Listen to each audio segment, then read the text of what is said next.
Welcome to Kenton Teaches. Enjoy the video.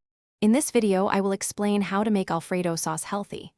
We'll start by choosing lighter dairy options, like low-fat milk or even chicken broth, to cut down on saturated fats. Next, we'll explore how to reduce the amount of butter and cheese without sacrificing flavor, using aromatic herbs and spices. Finally, I'll show you how to sneak in some vegetables for extra nutrients and a naturally creamy texture. Let's dive into smart ingredient swaps. Instead of heavy cream, try using skim milk or unsweetened almond milk as your base. They offer a similar consistency with fewer calories.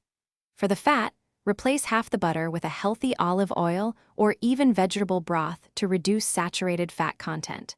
When it comes to cheese, a smaller amount of a high-quality, aged Parmesan delivers intense flavor, so you need less overall.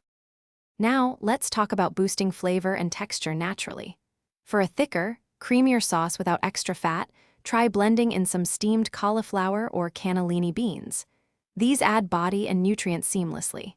Enhance the overall taste with generous amounts of fresh garlic, onion powder, and vibrant fresh parsley. A small squeeze of lemon juice or a teaspoon of Dijon mustard can also brighten the sauce beautifully. To complete your healthy Alfredo meal, consider serving it over whole wheat pasta or even zucchini noodles for added fiber and fewer carbohydrates.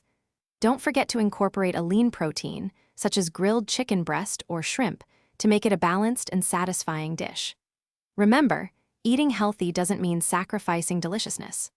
Also, check the description below for a link to the Shark AI Ultra Robot Vacuum and other great deals. Thanks for watching. Please subscribe if this video was helpful.